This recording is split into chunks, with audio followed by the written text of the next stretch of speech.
शब बारात के साथ ही कल जुमे के रोज होली का त्यौहार भी है। ऐसे में होली में रंग खेले जाने के औकात को पेश नजर रखते हुए शहर काजी मेरठ ने शाही जामा मस्जिद में नमाज जुमा के वक्त में तब्दीली का ऐलान किया है। साथ ही मिलीजुली आबादी वाले इलाकों की मसाजिद में नमाज जुमा के औकात में तब्दीली की अपील की है। कल मेरठ की शाही जामा मस्जिद में जुमे की नमाज 1:30 बजे के बजाय 2:30 बजे अदा की जाएगी।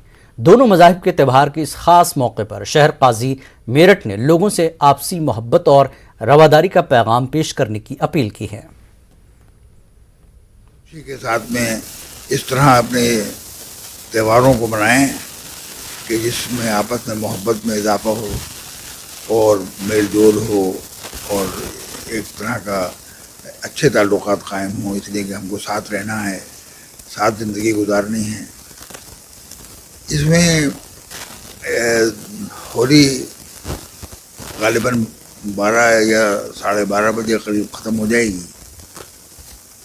तो मेरी ये गुजारिश है कि शहर की मस्जिदों में जुमे की नमाज़ें 2 बजे के बाद हों, बल्कि 2:30 बजे नमाज का वक्त मुकर्रर कर लिया जाए और 2:15 बजे अज़ान दी जाए। हमने जामा मस्जिद में चूँकि चारों तरफ मिली जुली आबादी है, गैर मुस्लिम भी रहते हैं ज़्यादातर, तो इसलिए हमने ये तय किया है कि जुमे की नमाज हम 2:30 बजे करेंगे जामा मस्जिद में और 2:15 बजे हमारा अज़ान हो जाएगी इंशाअल्लाह।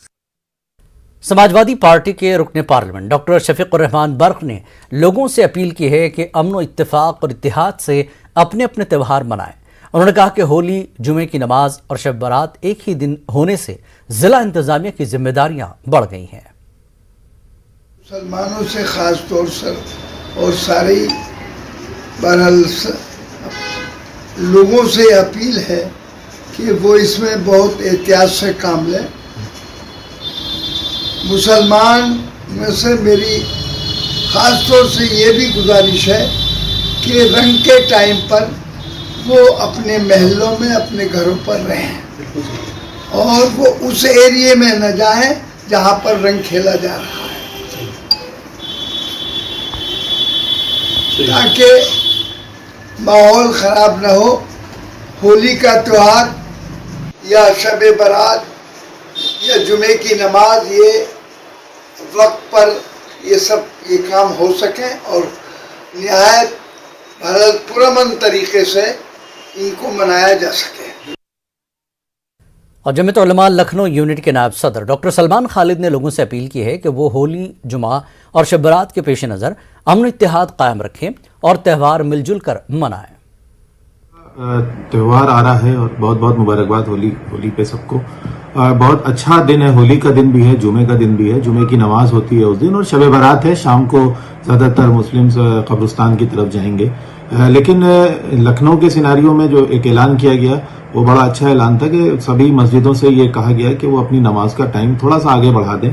और इसी तरह से कुछ गैर मुस्लिम जो हमारे यहाँ लखनऊ में बारात निकलती है होली की, उन्होंने भी ये ऐलान किया कि हम अपनी बारात को 1 घंटा पहले उस इलाके से निकाल के ले जाएंगे जहाँ पर नमाज का एहतमाम होता है। तो हमें लगता है कि ये एक बहुत अच्छा पैगाम है पूरे हिंदुस्तान के लिए। और मौजूदा सियासत और मौजूदा नफरती माहौल में इस तरह की सियासत का ऐलान लखनऊ से, इस तरह की सियासत नहीं बल्कि इस तरह का पॉजिटिव ऐलान लखनऊ से होना, ये एक बहुत अच्छी सोच है और हमें लगता है कि हम सबको इस पर अमल करना चाहिए। और खुसूसन मैं अपने मुस्लिम भाइयों से अपील करना चाहता हूं कि ये एक बड़ा त्यौहार है हिंदू भाइयों का। होली और शब बारात एक ही दिन पड़ने की वजह से इलाहाबाद में सिक्योरिटी के सख्त इंतजाम किए गए हैं। शहर के हसास मकामात पर इजाफी पुलिस फोर्स तैनात की गई है। इस बार जिले में 4000 से ज्यादा मकामात पर होली का दहन प्रोग्राम रखा गया है। शहर की मिली जुली आबादी वाले इलाकों में 1000 पर मुश्तमिल सिक्योरिटी एहलकारों की ड्यूटी लगाई गई है।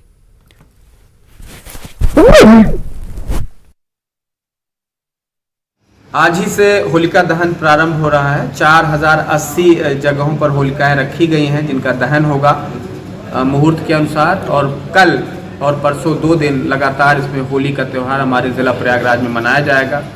जैसा कि आप विज्ञ हैं कि हमने पहले ही पीस कमेटी की मीटिंग्स करके सभी धर्म गुरुओं के माध्यम से अपीलें जारी करवाई हैं कि सभी लोग बड़े हृदय का परिचय दें, बड़ा दिल रखें और छोटी मोटी गलतियों को नज़रअंदाज करें, पुलिस को सूचनाएं दें। इसके अलावा हमने बड़े पैमाने पर ड्यूटी डिप्लॉयमेंट किया है। हमारे पास करीब 1000 की संख्या में पुलिस और पैरामिलिट्री पीएसी बल हमको बाहर से प्राप्त हुआ है। गाजियाबाद की डासना जेल में कैदियों के जरिए बनाए गए ऑर्गेनिक गुलाल की खूब धूम नजर आ रही है। कैदियों के जरिए गुलाब की पंखड़ियों और दीगर अशिया से तैयार गुलाल काफ़ी फरोख्त किया जा रहा है, जिसके बाहर एक स्टॉल भी लगाया गया है जिस पर कोई भी शख्स हर्बल गुलाल की खरीदारी कर सकता है। कीमत भी सिर्फ 20 रुपये फी पैकेट रखी गई है।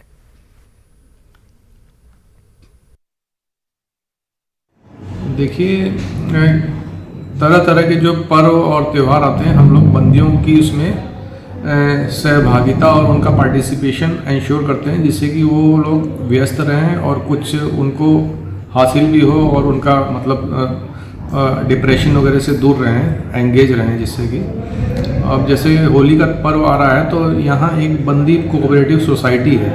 कोऑपरेटिव सोसाइटी के माध्यम से बंदी हर साल की भांति इस साल भी हर्बल गुलाल जो नेचुरल चीज़ों से बनता है उसको तैयार कर रहे हैं और कोऑपरेटिव सोसाइटी के माध्यम से उसको जनता को भी उपलब्ध कराया जा रहा है और स्वयं अपने होली खेलने के लिए भी कर्मचारियों, अधिकारियों और स्वयं बंदियों के लिए भी उसको तैयार किया जा रहा है। होली के मौके पर इलाहाबाद में रिवायती हथौड़ा बारात निकाली गई। हथौड़ा बारात में शामिल होने वालों का अकीदा है कि हथौड़ा और कद्दू तरकारी की पैदाइश इसी शहर इलाहाबाद में हुई थी। हथौड़ा बारात की क़यादत किन्नर अखाड़े की महामल्लेश्वर कौशल्यानंद गिरी ने की। इस मौके पर लोगों ने ढोल ताशों के साथ होली का जश्न मनाया और एक दूसरे को मुबारकबाद दी। हथौड़ा बारात इलाहाबाद की गंगा जमनी तहजीब की अलामत तस्वुर की जाती हैं। हथौड़ा बारात में समाज के मुख्तलिफ तबकात के अफराद शामिल होते हैं और मिलजुल कर होली का जश्न मनाते हैं। आज का ये कार्यक्रम हथौड़ा बारात इलाहाबाद शहर की गर्मामयी साहित्यिक सांस्कृतिक परंपरा है, जिसका निर्वहन आज इस कार्यक्रम में एक नया इतिहास रचा गया। किन्नर बोर्ड की अध्यक्ष महामंडलेश्वर श्रीमती कौशल्यानंद गिरी के सानिध्य में ये आज हथौड़ा बारात उठ रही है। ये हथौड़ा प्रयागराज में ही उत्पन्न हुआ। ये हमारे प्रयागराज के प्राचीन परंपरा है और जब हमारे प्राचीन संस्कृति और परंपरा जब जिंदा रहेगी तभी हमारा अस्तित्व है। और प्रयागराज ऐसे विविधता में एकता वाला हमारा शहर है, हमारा ज़िला है। आप देखिए यहाँ कुंभ लगती है, गंगा जमुना सरस्वती का पावन धरती है। तो ये हथौड़ा बारात एक ऐतिहासिक एक पर्व है। इसको हम लोग आज उल्लास के साथ बहुत गाजे बाजे के साथ, जैसे एक बच्चे का एक बेटा की शादी होता है वैसे परछावन करके, इनको तिलक लगा के, इनका नज़र उतार के आज गाजे बाजे के साथ बहुत उल्लास के साथ हम लोग ने हथौड़ा बारात निकाला हुआ है। और बहुत गर्व की बात है कि हमको लगता है कि हम सभी को गर्व होना चाहिए कि हम लोग प्रयागराज के वासी हैं। मुल्क भर में कल होली का त्यौहार जोशो खरोश के साथ मनाया जाएगा। ऐसे में अलीगढ़ में होली से एक रोज़ कबल बाजार में कारोबारियों की होली होती है, जहां वो जमकर रंग लगाते हैं। अलीगढ़ के सब्जी मंडी चौक शहर का सबसे हसास तरीन इलाका माना जाता है। इस चौराहे पर वाक़िफ़ मस्जिद हलवाइयों को गुज़श्ता 5 सालों से शामियाने और प्लास्टिक के त्रिपाल से ढका जा रहा है। इस मरतबा भी अलीगढ़ ज़िला इंतज़ामिया ने देर रात ही मस्जिद हलवाइयों को ढकवाने का काम कराया। इस मौके पर जब मस्जिद इंतज़ामिया से बात की गई तो उनका कहना था कि यह अमल गुज़श्ता 5 सालों से किया जा रहा है।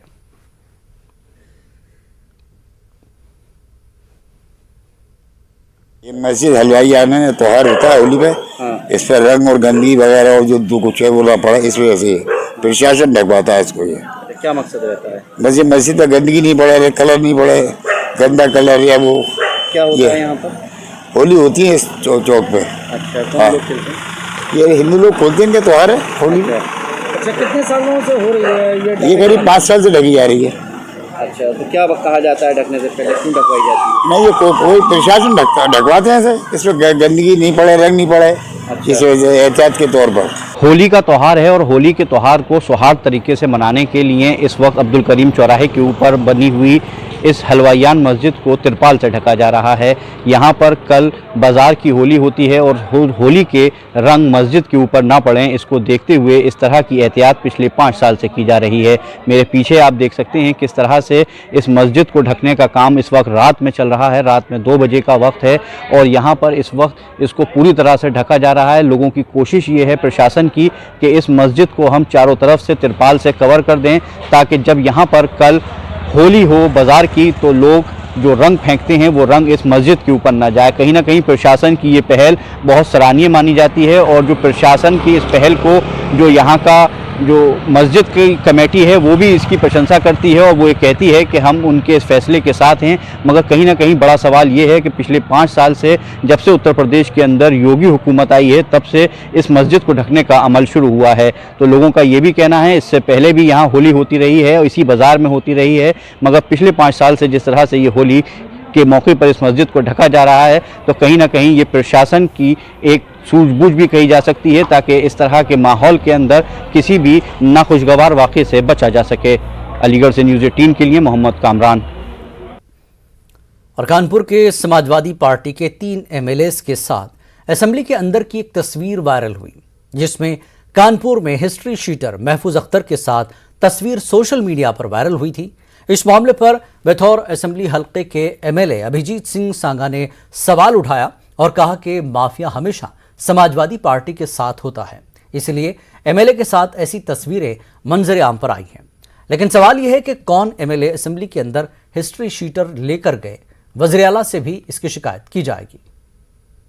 देखिए, विधानसभा का जो परिसर है उसमें सुरक्षा के इतने मानक हैं कि बिना विधायक के ले जाए, बिना विधायक की मदद के बिना ऐसे कोई भी आपराधिक तो एक आम व्यक्ति भी कोई विधानसभा के भीतर उस सदन के उस मंडप के भीतर नहीं पहुंच सकता है। तो निश्चित रूप से आज जो विधायक अपना बचाव करते हुए अपने बयान दे रहे हैं, जांच का विषय है और निश्चित रूप से इनके बिना सहयोग के ऐसे अपराधी, ऐसे तत्व उस मंडप के नीचे नहीं पहुंच सकते हैं। उस फोटो के बाद निश्चित रूप से हम लोगों ने भी देखने के बाद में ऐसा भी जब सदन चलेगा हम लोग वहां जाएंगे तो ऐसे अपनी बात रखेंगे कि इस तरह के अपराधी वहां तक जो पहुंचे हैं जांच की जाए और निश्चित रूप से चाहे विधायक हो या जो भी इसमें शामिल हो इस लापरवाही में या इस गतिविधि में, उस पर कठोर से कठोर कार्रवाई। बिजली के फ्लैट रेट की सहूलत को खत्म किए जाने के बाद दिसंबर 2019 से परेशान हाल मेरठ का बुनकर तबका बिजली बिल में दी जाने वाली रियायत के सियासी जमातों के वादे पर सब्सिडी मिलने की उम्मीद कर रहा था। खास तौर पर समाजवादी पार्टी के सियासी मंशूर में किए गए वादे के बाद योगी हुकूमत के घरेलू बिजली बिल आधे किए जाने के ऐलान पर मेरठ के बुनकर तबके में भी पावरलूम सनत के लिए बिजली बिल में रियायत की उम्मीद जगी थी। अब जबकि सूबे में एक बार फिर से बीजेपी की हुकूमत बनने जा रही है, बिजली बिल के फ्लैट रेट को लेकर मेरठ के बुनकर तंजीमों ने भी अपनी कोशिशें तेज कर दी हैं। इसी सिलसिले में मेरठ के बुनकर नगर इलाके में मुनक्कदा बुनकर तंजीमों की मीटिंग में लिए गए फैसले और तय किए गए लाएअमल के ताल्लुक से तंजीम के जिम्मेदारान से बात की हमारे नुमाइंदे तंजीर अंसार ने।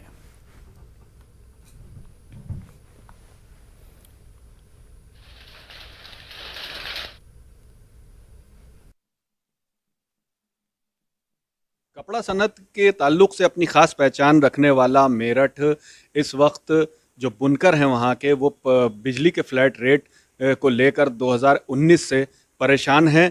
बिजली के फ्लैट रेट के लिए इनकी जद्दोजहद जारी है। ये उम्मीद कर रहे थे कि सरकार ने जिस तरह से वादा किया था शायद उस पर अगर समाजवादी हुकूमत बनती तो फ्लैट रेट फिर से होते, या फिर अगर बीजेपी की हुकूमत भी आई है तो अब उनके मुतालबात उस हुकूमत से किस तरह से हैं, इसके लिए जो यहाँ पर बुनकर तंजीमें हैं उन्होंने अपनी एक मीटिंग की और इन तमाम पहलुओं पर जो है वो चर्चा इस मीटिंग में की गई है कि किस तरह से अपने मुतालबात अब इसको लेकर रखे जाएंगे कि इस सनत को आगे फ़रोग मिले। इस वक्त हमारे साथ बुनकर विकास समिति के अध्यक्ष भी मौजूद हैं यहाँ पे।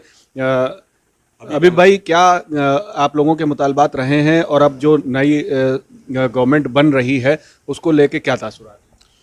देखिए, जो हमारे तासुरात अब से इसी सरकार से जो 4 दिसंबर 2019 को उन्होंने हमारे फ्लैट रेट को ख़त्म करने का एक आदेश जारी किया था, वही हमारी जिद्दोजहद है और हम यही मांग करते हैं कि हमारे इस फ्लैट रेट को जारी रखा जाए और इस सरकार से भी हम पूर्ण आशा रखते हैं और विश्वास रखते हैं कि इस उद्योग को जिंदा रखने के लिए वो भी हमारी बातों को सुनेगी और इससे फ्लैट रेट जारी रखेगी। कितनी जद्दोजहद इसके लिए की और कितने ऐसे परिवार हैं जो इससे मुतासिर होंगे? इससे तो आधा शहर मुतासिर होगा, क्योंकि इस बुनकर से जो तमाम और परिवार जुड़े हुए हैं जो इससे माल खरीदना है, बेचना है, तो और इसमें लेबर का काम करते हैं, वो सारे इससे जो आधा शहर इससे मुतासिर होगा। इतने परेशान है कि अगर सरकार ने हमसे फिर जो है रीडिंग से बिल लिया तो हमें मकान और रूमें बेच करके जो है हम उसे चुका नहीं पाएंगे। इसलिए हम जो है इतने परेशान हैं कि हम अपना कारोबार नहीं कर पा रहे। धागे की उस कदर महंगाई है, इधर बिजली की मार, ऊपर से जो है धागे की जो महंगाई से जो है हम जो है मौत और ज़िंदगी से जूझ रहे हैं। बहुत जो ऐसे परिवार भी जुड़े हुए हैं इनसे जो कि कारीगर हैं, जो कि जाके पावर लूम्स में काम करते हैं। ऐसे कितने ख़ानदान होंगे और किस तरह से वो लोग अपनी रोज़ी रोटी चला रहे थे? क्योंकि अभी कोविड भी आया, फिर उसके वजह से भी बंद रहा, और बिजली का भी, और 20 महीने का बकाया जो अभी है उसको कैसे करेंगे? कम से कम 20,000 लोग इससे जुड़े हुए हैं जो कारीगर के इसमें काम करते हैं, और उनके लिए पहले ही रोजी रोटी का संकट था। और इस बार ये जो सरकार आई है, हमें हालांकि उम्मीद है कि हमें इसमें रिलीफ मिलेगी, राहत मिलेगी, लेकिन उनको चाहिए कि जो उनको फ्लैट रेट पहले बिजली मिल रही थी उसके आधार पर बिजली मिलनी चाहिए। अभी भाई, जो आप लोगों की एक डिमांड समाजवादी गवर्नमेंट में थी और वो फ्लैट रेट हुआ, अब इस गवर्नमेंट से आप लोगों की क्या डिमांड है और कितनी उम्मीद आप कर रहे हैं, और कितना रेट होना चाहिए? क्या एक जायज़ मांग आप रखेंगे? देखिए, इस सरकार ने हमें जब हमारी मीटिंगें हुई सचिवालय में तो उन्होंने ये कहा कि साहब हमारा बजट जो बुनकरों के लिए है वो 150 करोड़ रुपए है। उन्होंने कहा कि ये हमारा जो बुनकर जो बिजली इस्तेमाल हो रही है तो वो हमारा 800 करोड़ रुपए के करीब है जो उसका बिल है। तो पहली बात तो हमने मांगी उसमें रखी थी कि साहब देखिए इस पर एक दुरुपयोग हुआ है, उनकी एक जाँच CBI होनी चाहिए। वक्त एक ब्रेक के बाद फिर हाजिर होंगे।